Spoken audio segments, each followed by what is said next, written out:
I'm developing a mobile RPG game, and like every RPG game that's ever existed, there's combat. But I have a problem with that combat. It's boring. I'd honestly rather rinse my eyes out with Gatorade than look at this any longer. Luckily though, I have an idea of how to fix it, but it involves me completely destroying everything I've got so far. Right, so plan for this week. First thing, collision. Essentially I want to move a lot of my combat out of the traditional sort of RPG turn-based system into one that fits into the overworld. I'm really just trying to experiment with as many different things as I can. Health bars, make enemies, perform attacks.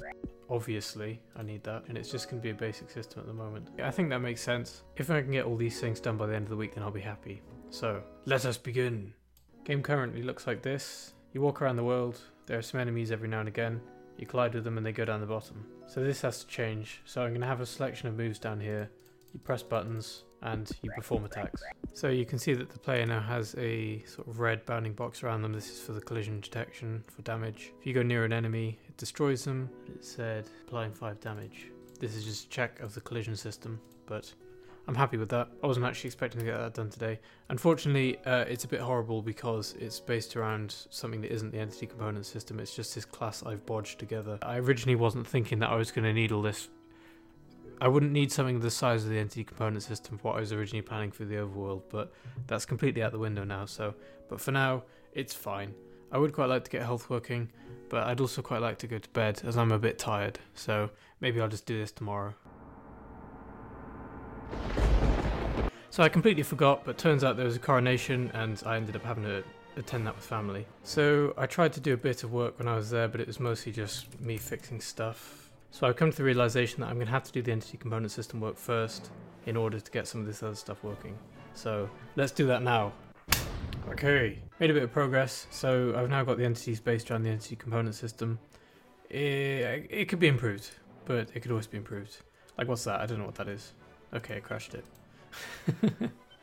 But all you need to know is that I've now got this entity factory, and it does actually create entities and actually assigns components to them, so that's good. Previously I was just doing it with this class, so it's kind of bungled in with this class here, but I've been able to get rid of a lot of this gunk. So the enemy approaches, when you collide with them, they no longer go down to the bottom bit here. Instead it does this damage system that I've written. Essentially it's just built around health and damage, so you get callbacks where it says applying this amount of damage, and then it calculates new health, and if it goes past 0 then it destroys it. So if I bump this a few times, then he just disappears and dies. This is all just a test, so the player has a box around them which deals them damage, and it goes from there. Okay, it's been fairly productive today. I've got the damage system working. It's obviously not as I would like it to be for the production game, but, you know, it's interesting enough. So I think...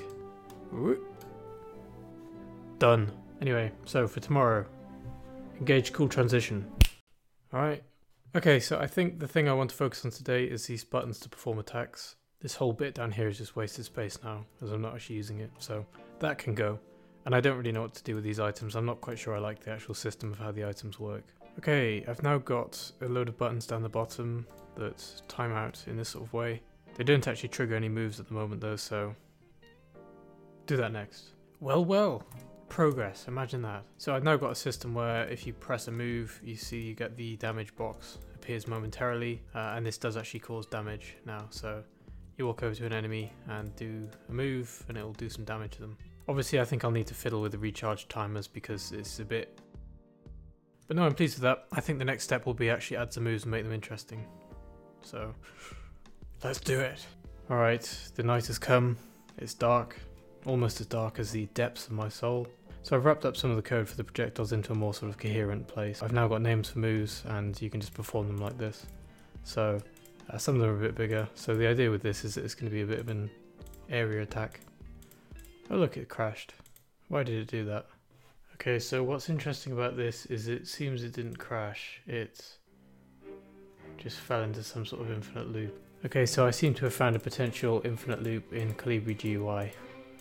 You can see it's just going back and forth like this. Yeah, stuff just doesn't work. I should probably try and fix it. As much as it's not my library, I should probably try and fix it. Okay, well, I think I'll probably have to call it there for a day and do something else tomorrow. Alright, see ya.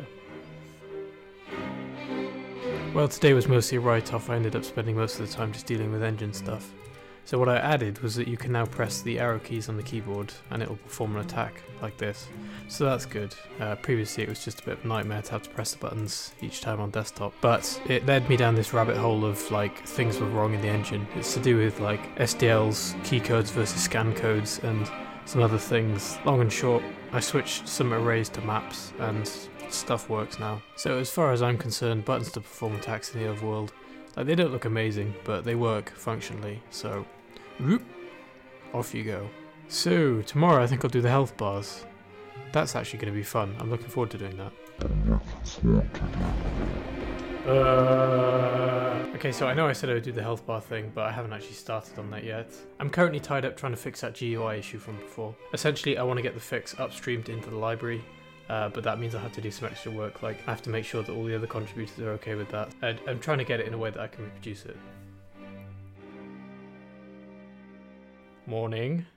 Okay, I just got out of the shower, so I'm wearing this hoodie as like a hat to protect my headphones. I had some free time yesterday, so I started working on the health bar system. Notably, I got the billboard system working. So you can see I've got a little indicator over the players. So this is actually a GUI object, this isn't being rendered as part of the scene. So in theory it should just be easy to whack one of these health bar objects on top of them. So you can see that if you go off the screen like this, then the bars just go down there. Because of course the screen isn't being rendered past this point, but they still get drawn, so interesting. I'm going to have to deal with that. I think I'll get started on the health bar system now. So here it is. And hey, look at that. That's an actual functioning health bar. How did that happen? Yeah, I'm actually very pleased with that. It looks good. I had to do a bit more jiggery pokery than perhaps I would have liked to, and of course they still go over the side like that. I'll fix it later. I've got this billboard manager, so it's not bad actually, the code, but I have plans to improve it later. I think I'll leave it under doing for now because I would like to make them look a bit nicer. Have you ever heard of a little thing called death? Because I have it in my game. I have damage on the player, damage on the entities. This box, when the entities get close enough, they'll start doing area attacks. And if you get a few of them, you can see the player now has a health bar like this. And if a few enemies start to appear, when it goes down, hey look, you get a death screen. I can still do this sort of thing. Definitely shouldn't be able to do that. But yeah, player can die. Of course these enemy attacks are going to be improved. What I really need is some sort of animation to really juice it up. Quite a bit in the code has had to change for this as well. For instance, I've now got this state machine which does quite a bit of the stuff. This is really just a skeleton work so that I'll be able to, in future, make the attack patterns a bit more interesting. See, look how efficient I am. It's not even in doing, it's still in to do. Anyway, tomorrow's going to be a bit weird because I'm not necessarily going to be here for the entire day because we're going on a trip out. So, hey. Okay, so trying to get this stuff finished off for the end of the week. The only task remaining is this one. What I'm working on is trying to get enemies to drop coins when the player defeats them. So what I've done is I've now got 2 coin effects. So previously that was my other coin effect. So this is going to be the player defeats an enemy, they die, they drop coins. And I want it to be a bit more immediate so it's not too distracting. So I started work on this linear coin effect. So essentially the idea is that the coins come from a single place. They kind of go outwards a bit. So there's a bit of variation so you can see them all, but they all end up in the same place at the end. Anyway, so I'm hoping to have that done by the end of the day because I've got to do stuff on Sunday. See you then. Transition. So the coin animation now fires if you kill enemies. Look at that. That's kind of nice, isn't it? I would probably like to tweak it later, but you know, things are going to change later on anyway. So my approach to most things is just gradually go back, see if I think something can be improved. Or, you know, maybe it has to change retrospectively. I quite like the thought of improving things as I go along, because as they go along, I understand more about what the game actually is, and you might notice that when you play it without any of the hitboxes on, it immediately kind of... you can't really play it properly, can you? So I think that's probably going to be the focus of next week, is improve some of what I already have, get some animations in place, and, you know, make it more like a game. Right, so the player earns money when enemies are defeated. Oop. There we go, everything was done. The nice to haves, I'll deal with them later, because I think this is probably going to be what I'll focus on next week.